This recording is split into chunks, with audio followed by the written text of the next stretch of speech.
Good afternoon, VP 760. Welcome to the show. Amos Otis. Good evening, gentlemen. You're probably in the East Coast. That's where you're going evening. The other one's well, over here, Southern California. Good afternoon. Welcome to the show, Amos Otis. Benny, I am excited about today's guest. You know, when we think about, James Bond, we think about, the 60s, 70s, 80s, 90s. If I were to say who the James Bond is today in our generation, I'll tell you after reading our guest, and I'm not going to talk because I'm not going to mention his name because you have a whole spill on him. After reading his book, I finished reading it this morning at 5 o'clock in the morning. And after reading it, after we wrote our questions Sunday, man, I was like, oh, I should have asked him this question. We would have lasted all night. I'll tell you, this man's book is outstanding, Benny. I'm excited. What do you think? I mean, you haven't read it yet, but you're going to get it this week, right? I haven't read it. I get it Friday, but I can hardly wait. I mean, I heard all the stories from you, and then I saw some other podcasts that he's been on, and they talk about the book. I mean, it sounds really exciting. Yes, I'm excited. Ceci, welcome to the show. Ceci's one of our avid listeners. 2517 Echo. Hello from Brole. That's your area, your part of town. Hey, Benny, listen, before we get started, we got a couple of shout outs. I'm going to be real quick because I really want to get into Ken Strange. I want to get into his book, get into his mind. I'm sure our listeners are really going to enjoy it. But before we do, we had a meeting. Those of you that are first-time listeners or long-time listeners, we're going to change our format a little bit. One of the things that we're going to be doing, we're not only going to be having our shows on Tuesdays. That's when all four of us are on the show. We conduct our interviews, but we're also going to be giving you maybe once or twice a month a special show on Thursday. On Thursday, the 28th, I'm not going to announce who's going to be with us, but we got 3 dynamic speakers coming on our show. It's going to be a special Thursday night. Benny and I are going to conduct the interviews. We also have Chalo, the former chief of police from Calexico. He will be coming on maybe once or twice a month on a special day, maybe on a Tuesday or something when there's no NFL football, of course. He'll be coming on and he'll be interviewing actually police chiefs because he was a police chief. And it'll be a one-on-one interview for those of you that want to see those interviews. And last but not least, once a week, Sean Murphy, former San Diego PD SWAT lieutenant, SWAT commander, and K-9 lieutenant, retired. He's going to be coming on maybe on Sundays. We don't know the exact date, but he'll be talking about current events. So we want this channel to grow. And the reason why we're doing this, I'm going to tell you why, is because every Tuesday between now and December is taken. And we have all these dynamic speakers that are calling us, that are calling Benny. I mean, Benny's a producer of the show, saying, I want to come on. And when Benny calls me, I go, dude, we can't wait till December to bring him on. And we're not going to cut any of our speakers. So that's the reason why twice a month on Thursdays, we're going to have special interviews. So please hang in with us. The interview on the 28th, you guys are going to love it. I mean, it's a once in a lifetime interview. It's going to be a great interview. But Benny, with that said, I know you got a couple of shout outs. Let's get into it. Go ahead. Tell me your shout outs, Benny. A real quick one is for Bob Lopez. He's a retired San Diego police detective. I think it was either a sergeant too. I'm not sure. Detective. He was a detective. You know, yeah. he got back home from being in the hospital. He's resting at home. Bob, we wish you a speedy recovery, brother. You know, get back on the saddle, bro. And he's back on the saddle. Glad to be here. He's back on. Right, Big Bob. Right on. All right, Ceci Scott. Okay, go ahead, Benny. Spencer. Not really a shout out, but just let's remember that this is National Suicide Prevention Month. You know, the suicide rate among veterans and police is very high. You know, think a veteran or a police officer, a deputy sheriff, border patrolman, a correctional officer. Just tell them you care. Yeah. And for those feeling alone, defeated, and have given up, remember, there is someone who cares and loves you. Seek help. You're not alone. Most definitely. With that said, Benny, it's a great segue into on sometime in January. We will let you know, give you the exact date. It's going to be on a Saturday. It's going to be a one-day conference on PTSD. We call it active critical incident stress trauma related to police officers. But this conference, it's a one-day conference. It's going to be, I believe, $25. We're going to have breakfast. We're going to have lunch for you there. It's only for 8 hours. It's going to be an outstanding event.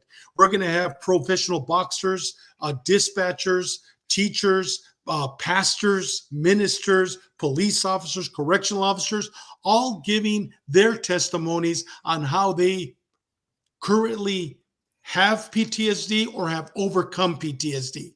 This is a one-of-a-kind conference. It's going to be in Rancho Cucamonga at Fountain of Truth Church. It holds, I believe, 2,000 members. It's a huge place. We expect to fill it up. So please write this down on your calendar. We're really looking forward to it.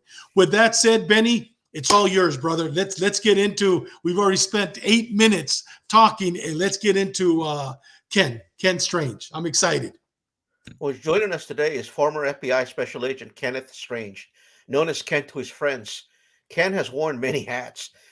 Ken's worked in the Middle East, where he worked for the Aramco Oil Company and the Ministry of Defense, and taught English to the Saudi Arabian royal family. In 1989, Ken was selected to join the FBI, where he landed on the C-10 SWAT, which is a Joint Terrorism Task Force. It's just, we know it as JTTF, in the New Jersey field office. An Arabist and Spanish-speaking special agent, he served with 3 government agencies pursuing some of America's most evil and dangerous criminals. Today, Ken is probably a world traveler and an author. His newest book, A Cop's Son, One's G-Men's Fight Against Jihad, Global Fraud, and the Cartels, is a raw and honest portrayal of being part of a high-profile, high-octane FBI Joint Terrorism Task Force, known as the C-10, which is an elite overseas fraud unit with the State Department. As a bonus, at the end of the book, Agent Strange provides thoughtful tips to young men and women considering law enforcement career. So it's awesome. It's really, what I've heard is that it's just a tremendous book. I mean, you really want to take a look at that book. Thank you for joining us, Ken. Hey, thank you guys for having me, David and Benny. We talked a few months ago before my book came out, and I was thrilled, excited to be a part of this. And I just can't believe, it's happening. We're here. Yes, well, I can't believe that you finally finished that book. When we talked about it, you go, it's going to be ready sometime in, I believe in August. This was probably about a year ago. Remember you had mentioned it? And we're finally here. We're excited. With that said, Benny, shoot the first question. Here we go. Before that, I was telling David, Ken reminds me so much of my old boss, Bill Gore, who was also an FBI agent. Just so much resemblance there, I think, Anyway, first question, Ken. Please share with us your upbringing. Where were you born and raised? Give us some of the family dynamics, and what were your goals growing up? Yeah, great. So, I'm born in this little place that you guys probably never heard of. It's called Brooklyn, New York, and I'm there in 1955. So it's the right in the Eisenhower administration. And, I understand, my parents told me that was a very quiet decade. So I'm the oldest of 5 kids. My brother is a year younger than I am, and I have 3 younger sisters. So you remember living in a kind of a lower middle class, kind of a working class neighborhood, and living in this brick row house. And on the corner, we had a public school, 222, where I went to kindergarten. And there was a library that was fairly close to the house, and I spent a lot of time in the library, reading as many books as I could, because it was nice to kind of forget you were in this urban environment, with all the cement and concrete, and you could go to the library and you could travel anywhere you want, even to other worlds if you were reading science fiction. So my dad, he was a police officer. He joined the NYPD in 1953. So I went to elementary school we moved to Marine Park from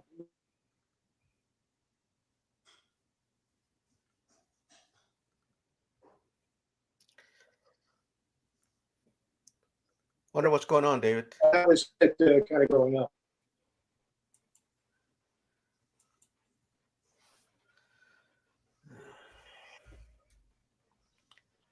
Can you guys hear me? Yeah, you're freezing up quite a bit. Can you hear us? Yes, I can hear you loud and clear. Yeah, you're freezing up a little bit, and then there's at times when there's like a little background noise, like a little teletype, like a little machine going on. I Yeah. think that's what's causing the interference. Okay.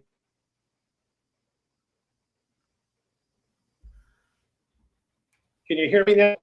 Yeah, we can hear you. Okay. Yeah. So I mean, again, my mother was a homemaker. My dad was a police officer, and I grew up in this world of cops, and it was actually a tremendous world for me. I looked up to police officers. They were the good guys, and I remember going to barbecues and summer camp, and going with my dad to pick up his paycheck at a different precinct in Coney Island, for example. So again, these were my role models. I trusted them, and I mean, they were very good to me as well. And even when we were doing barbecues or picnics, if they needed someone to play right field and they had no one else available, they grab me and say, "Get your glove and get out."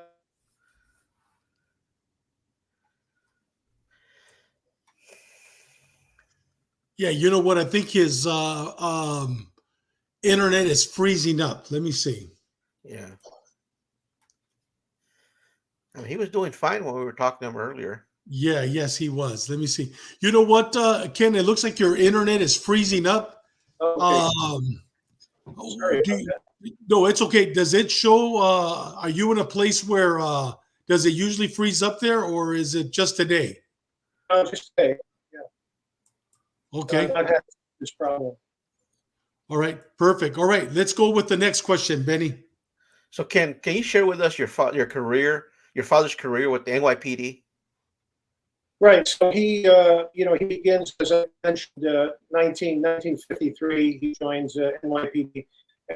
It's a funny story. He actually, as he's in his probationary class, and they ask him, "What are your aptitudes? What are your skills?" And he says, I sing. I used to be in a barbershop quartet. I used to be an actor in high school. I'm a singer." So they jotted that down. And the next thing you know, he's in the police glee club. And some of his friends in the academy were not very happy about that. They're walking the beat, and he's off singing around New York City.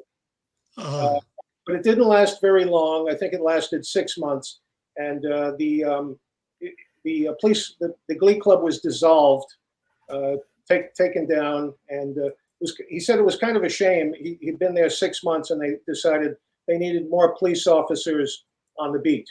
So this was a glee club that started in 1912, and he told me, he said it was kind of sad that they dissolved the glee club, because it was a big morale thing, and much like you see Army or Navy with bands and with glee clubs, NYPD had a glee club.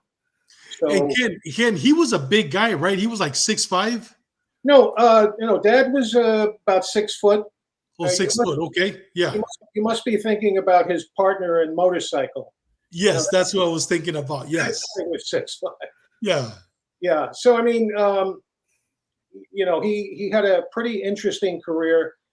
He was involved 38 years with NYPD. He ended up being a deputy chief at the end. He experienced the Harlem riots in 1964. Then he was a motorcycle cop in Brooklyn, part of the papal motorcade when the Pope came to the United States for the first time, and they, escorted him to Shea Stadium. So he was a part of that. Son of Sam, he was, caught up in that, in the Knapp Commission.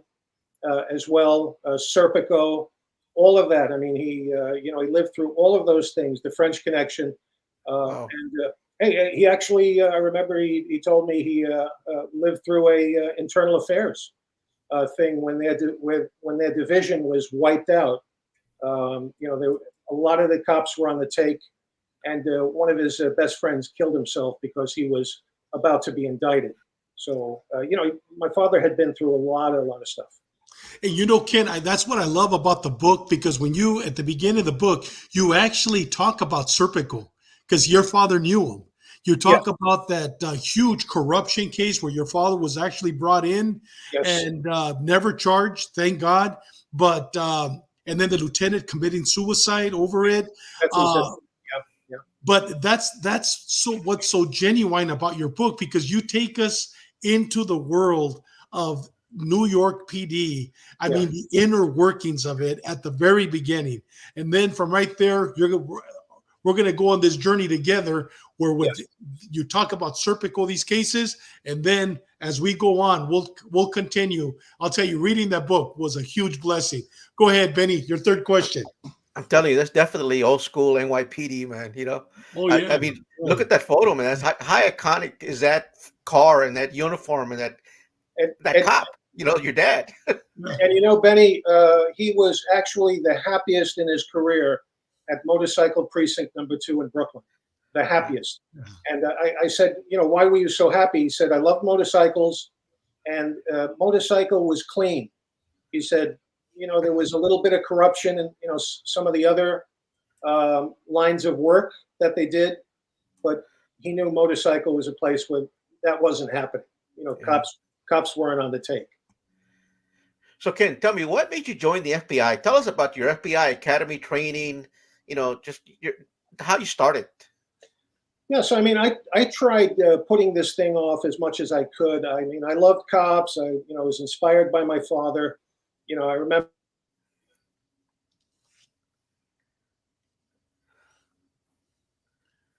We are freezing again. And so I love watching cop film, cop shows, and all that stuff. But at the time, I was also teaching Spanish and teaching English as a second language. So I was kind of drifting in that direction, going to become a teacher. But eventually, after leaving Saudi Arabia as an English teacher, I came back to the States, went to graduate school in Arizona, and it was there that an FBI agent came to the school and talked to us about the FBI and what they were looking for. So that was my first kind of point where I said, you know what, I think I might like to try that. I think maybe I could do that. And when I spoke to my dad about that, I said, Dad, maybe I want to be an NYPD officer. And he said, but son, I sent you to college. You know what? If you really want to be in law enforcement, why don't you become a Fed? So anyway, listen to what he said, and in the end, decided to become an agent. Yeah, I was going to ask you that. Why not NYPD versus the FBI? I mean, Yeah, I think again, my dad was, what I said. How was the academy? So the academy was fascinating. The only problem was I came in, tipping the scales maybe 10 or 15 pounds more than I should have. So I was in for a rude awakening. When the first physical fitness test came, I thought I would cruise in the 2-mile run, but there we were with rabbits, just running around that track like crazy, and I was trying hard to catch up to them. And if truth be told, I was terrible with pull-ups. And talk about PTSD. I still think I have that with the pull-ups. I mean, I could barely do one in the beginning, and at the end of the training, I could do 2. So it was intense. I mean, that part was intense for me. That was a real challenge for me. But the other stuff I loved, legal classes, defensive tactics, different terrorism experts would come in, foreign counterintelligence experts. The Silence of the Lambs unit would send, I think his name was Reese or Reeser, and the guy from Criminal Minds. They were coming in and out and lecturing us. So those were really fun and exciting times for me. Hey, we have a question from one of our listeners, Seamus Donahue, always throwing really good questions. He says, I thought the FBI recruited accountants and lawyers. How did you get in as a teacher? That's an excellent question. Yes. And Seamus is absolutely right. They do, it's always been accountants and lawyers, not so much teachers. I went in under the language program, specifically the Spanish program. So they were looking for linguists as well. So that's how I got in. And I had to take a test and pass the test. And, they were pretty interesting tests. They would call me on the phone and put me with a, native speaker and, take me through 30, 40 minutes. And, but I was ready, and I had the background anyway. I was a Spanish major, and, I lived in Spain. And so I was ready for that. So, and you had also worked in Saudi Arabia, right, as a teacher over there. So you had that experience working with Muslim countries, correct? Yeah, you're absolutely right. So I came out of that experience with that was 5 years, and I came out of it with basic Arabic skills and a knowledge of their culture, the customs, which would really come in handy for me with my first assignment in the FBI, working on the terrorism task force. So it was kind of like my whole life had prepared me to enter that C-10 squad, that high octane squad with swagger and confidence, something I'd kind of never seen before in my life. But it prepared me for that, and equipped me for what was to come. Yes, most definitely. Go ahead, Benny. Ken, can you describe your first case as an FBI agent? Can you remember your very first high-profile case? So, the first few cases, and again, our work in counterintelligence is a little bit different. So we would work what they would call a preliminary inquiry. And this is someone from the area, a person of interest would surface, and I would get my marching orders, and they'd say, okay, open up a PI, a preliminary inquiry, on such and such a person. So then, you'd have to do backgrounds on the person, criminal checks. And then the goal was to go out there at the end of your investigation or inquiry, if you will, and interview that person and see if there was anything to the story, if there's any derogatory information, or even better, if you could flip that person and turn that person into an informant. So the first time I went solo, where I was kind of flying on my own, and there was so much work in that office, so many things happening. I called it the candy store of terrorism. There was so much going on. So, but my first inquiry was an IRA guy from Ireland, had washed up on our shores, was living in one of the suburbs around Newark, New Jersey, where my field office was. And the story about him was that he was associated with the murder of a British Army captain. Yes. Associated, but that's all we had. So, I went out there. I was alone because, we just didn't have enough people to cover everything that was coming at us from, Black Liberation Army to Jewish Defense League to Sikh terrorism to PLO to Abu Nidal, all of these things. So I was kind of on my own. And it was a fascinating experience, which I explained in the book. And, I realized that, I could see body language, I could sense that. And, it was kind of like this cat and mouse game we were playing to get to know him. And I thought, man, this is unbelievable. This guy he's tough. He's not going to give it out unless I need, we have some leverage over him. It's not going to be my charm and good looks. Not that I'm good looking or anything, but that's not going to get the job done. You're going to need leverage, or you're going to need sources to dive even deeper into these people. But I did let him know. I said, look, I'm keeping an eye on you. I'm in the neighborhood. Of course, that wasn't true, but I just wanted him to think it was. And we never heard from the guy again. I did my job. I did my report, and then on to the next. So.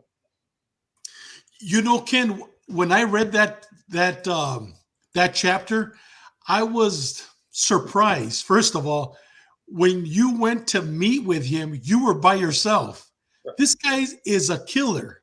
Could be. It could have been. You know, I'm not saying he was, but he could have been. Yes. Yeah. Then he killed a law enforcement or military officer, right, in Ireland, correct?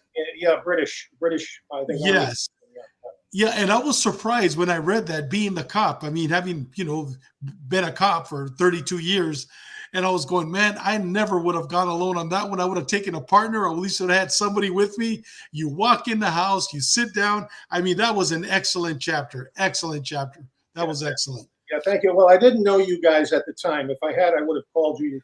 We would have been there. You'd have my. Been there. I'd be lucky to have you guys. Yeah.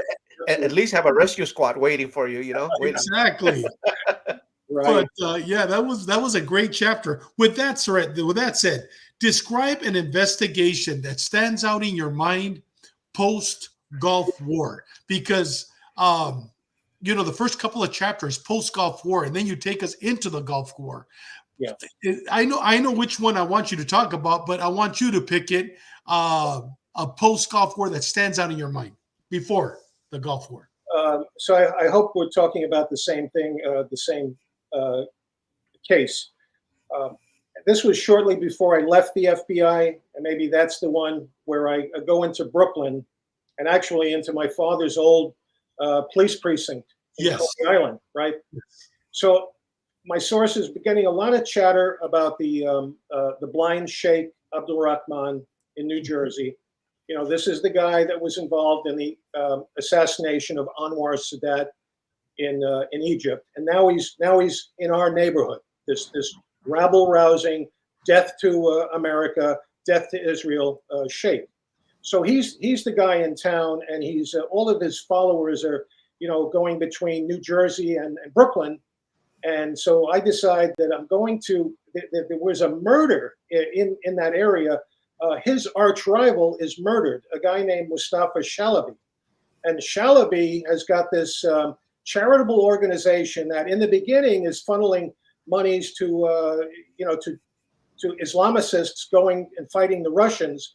But now the Russians have been defeated.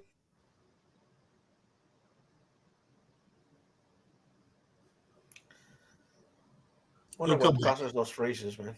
Yeah. He'll come back right now. Yeah.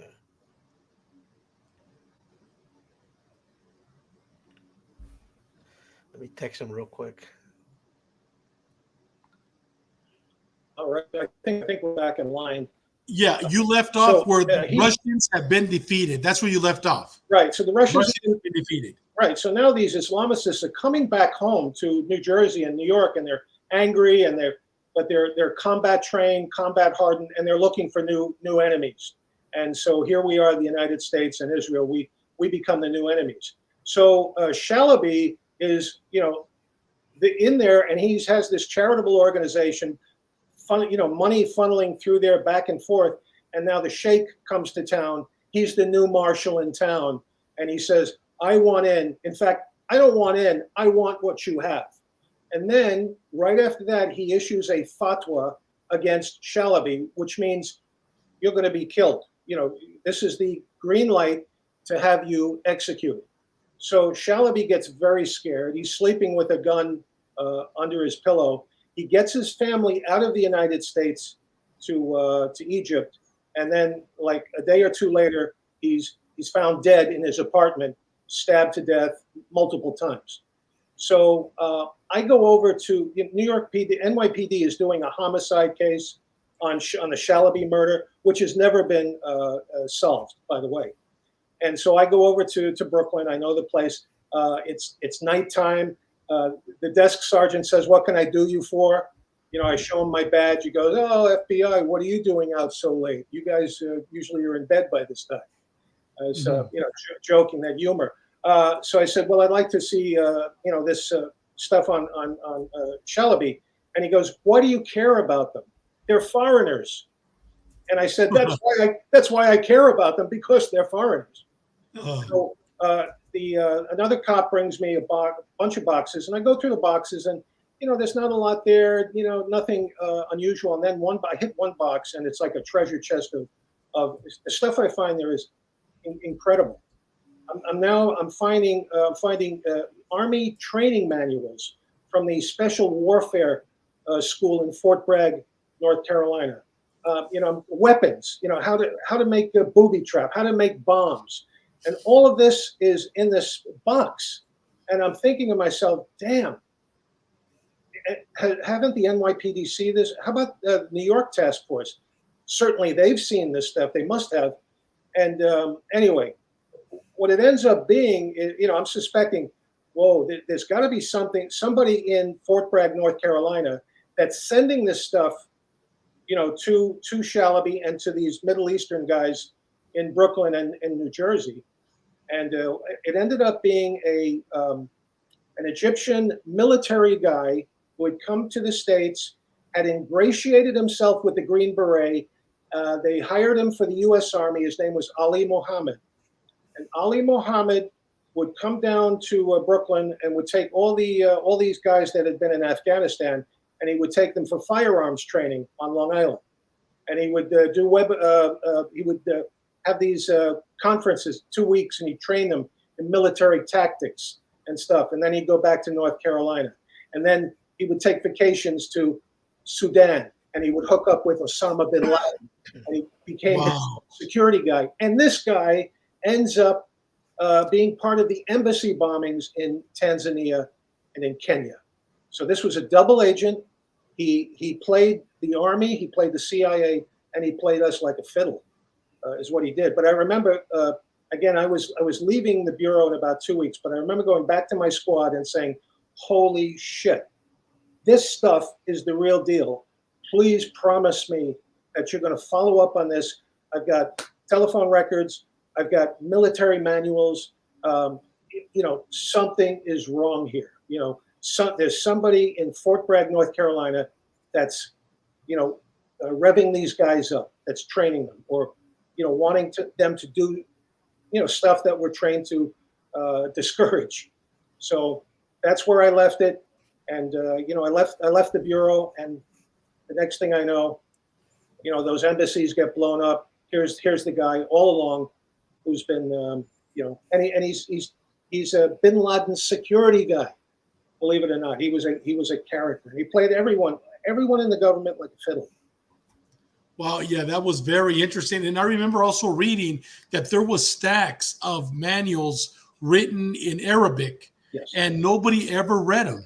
And then later on, years later, when they finally looked at them, I mean, a lot of the crimes that these terrorists committed would have been prevented if somebody just would have taken the time to read them. That was very interesting. Right. Benny, go ahead, Benny, and go with question. I believe it's question 11. Let's go ahead. Well, no, it's a question. No, I'm sorry. It's question 7.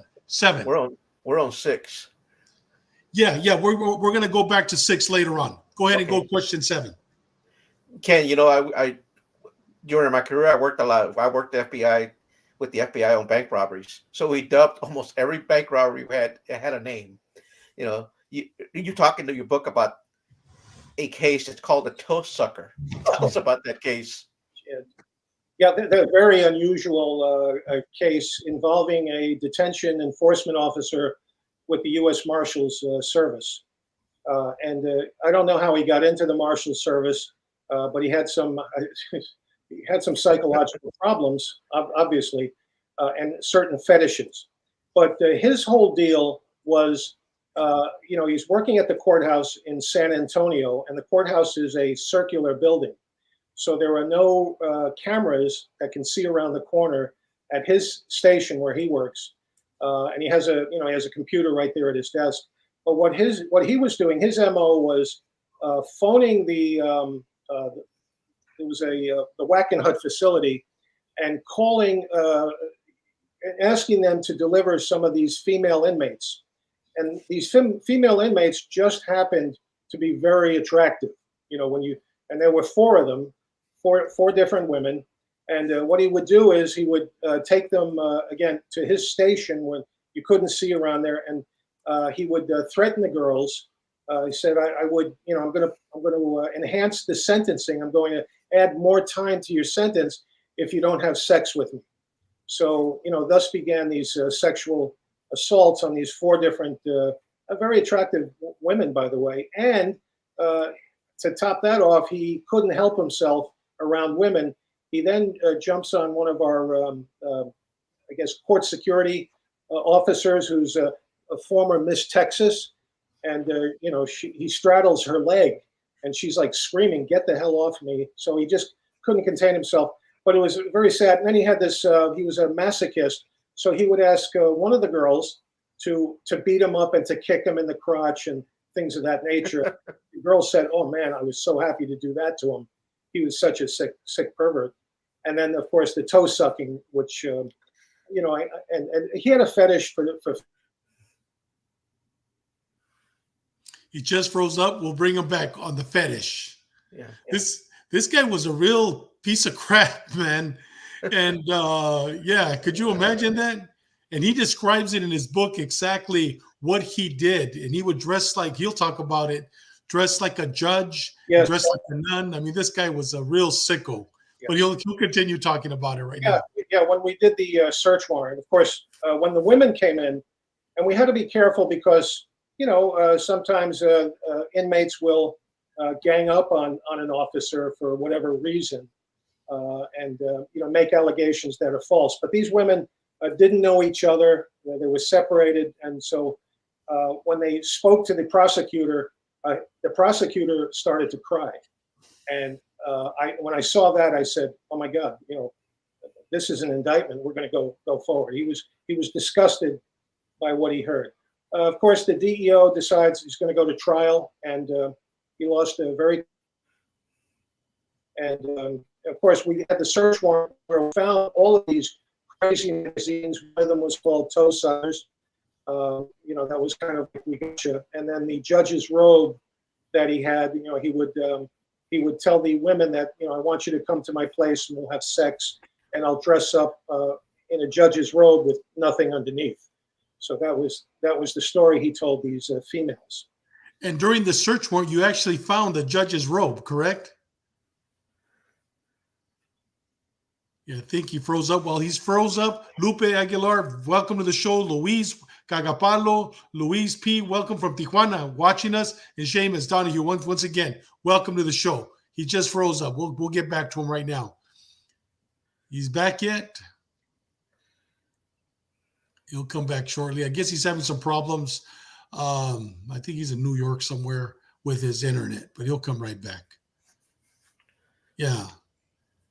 Lupe Aguilar from Rancho Cucamonga. And then we have Louis P. desde Tijuana, Mexico. Bienvenido, mi hermano, desde Mexico.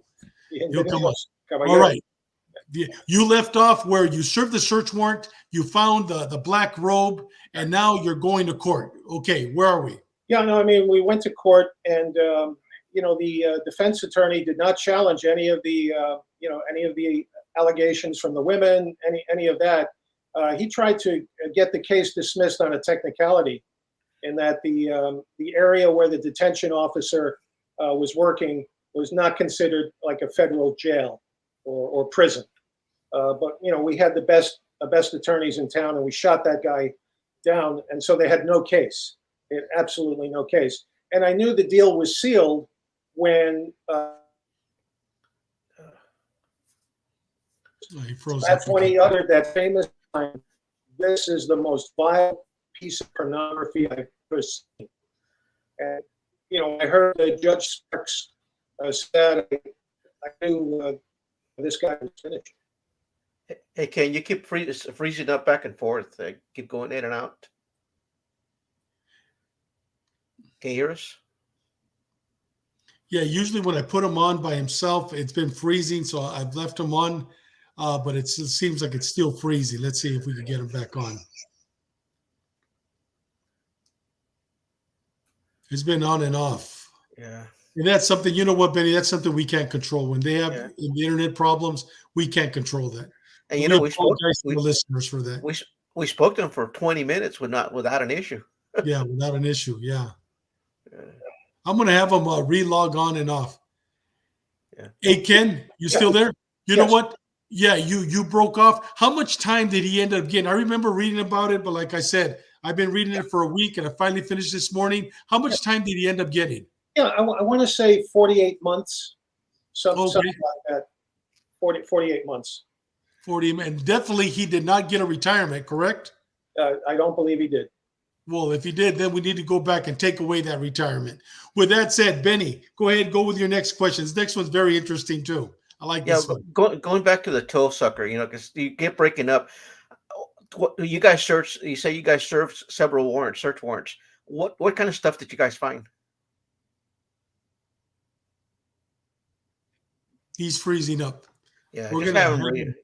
Yeah, Hey, just have him reboot. Yeah, hey, so Ken, do you mind just rebooting? Go ahead and log off and then reboot again. See if we have a better connection, if you don't mind.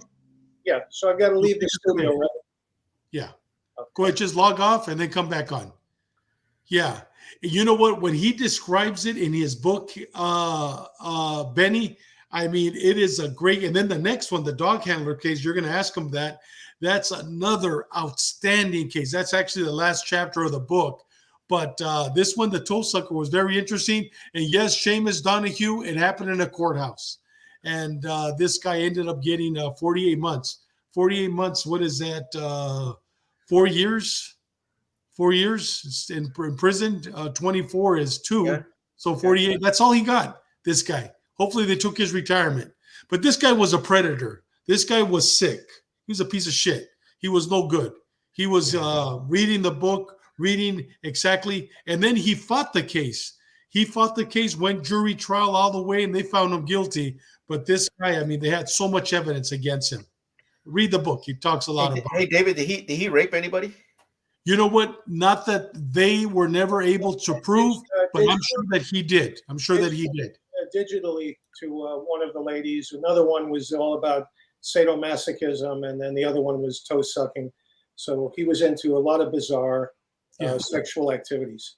Ceci Scott was asking, can't wait to see what they found in the search warrant. What did you find in the search warrant on the toe sucking? I think, again, a lot of pornography, a lot of these sensational magazines, toe sucking and stuff like that. The judge's robe, for example.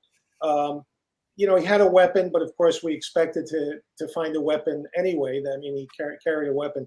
But what was interesting, this was fascinating actually.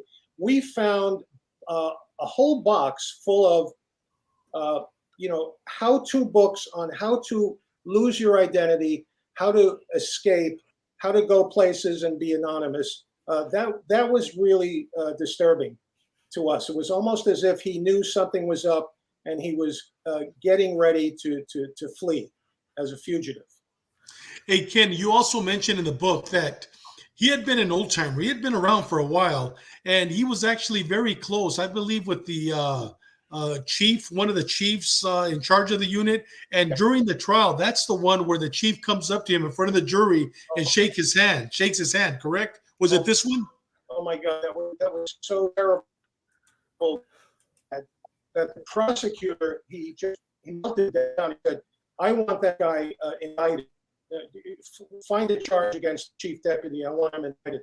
So I had to calm the prosecutor down. But yes, there was no call for that, for him to go and shake hands with, with the accused. Yeah, I remember reading about that.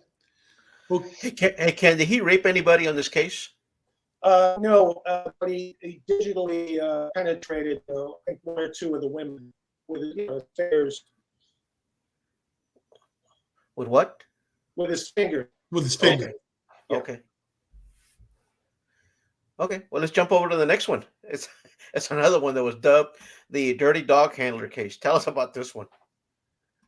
Right. So this is a canine border patrol fella who had been, serving at several of the checkpoints around El Paso for many years. and we think he was waving loads through for almost 20 years. He was doing it very quietly. He was low profile.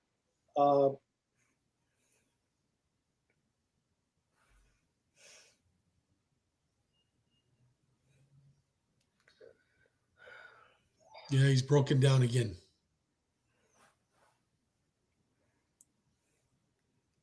You know what it is? It's that background. He switched the background. Oh, he did, huh? Okay, I'll tell him to Yeah. switch it back. Yeah. Yeah, but the other one's not working either. Yeah. So.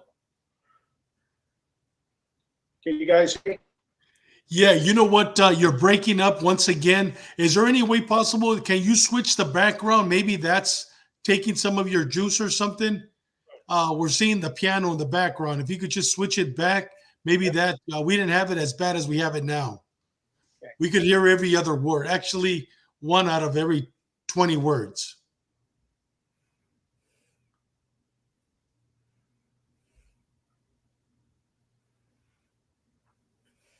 You know, Benny, what we could do, we could, since we're almost at the end of the interview, what if he calls it in?